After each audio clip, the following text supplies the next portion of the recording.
I never thought I'd talk about this, but no matter how hard I try to forget, that place, that room, it keeps calling me back every day, every night.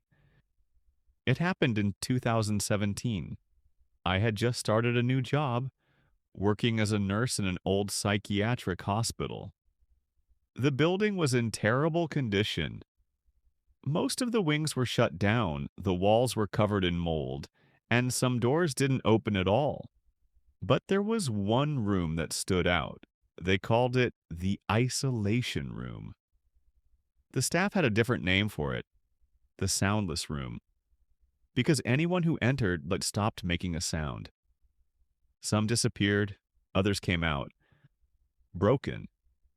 One day they brought in a new patient, a young girl named Alina.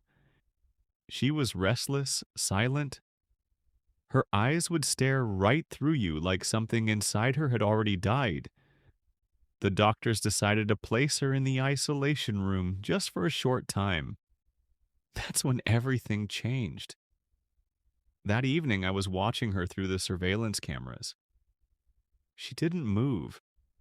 She just sat there in complete stillness. But when I replayed the footage, I noticed something strange. The camera didn't just capture her, there was a shadow, moving on the wall, shifting. But the room was locked. She was alone. I couldn't sleep that night. The next day, I checked on her in person. She just stared at me. Then, slowly, she whispered, "He's coming for you, too." Her voice, it cut through me like ice. I felt cold air sweep behind me, though the windows were shut. I left the room without saying a word. But that night, I dreamed of her. The room, and someone whispering my name. Nicholas. A week later, Alina vanished, gone without a trace. The door had been locked. The cameras showed nothing. After that, I left the job. I told myself I had to move on, but I never could. 5 years later, I went back. I needed answers. I brought a camera, a recorder, a flashlight. The hospital had been abandoned, but I managed to break in. The room was still there, untouched. The mattress remained. The air, heavy. There was no electricity, and yet the camera seemed to flicker to life when I entered. I stepped in, turned on the recorder. The door creaked shut behind me. At first, nothing. But after 10 minutes, a whisper.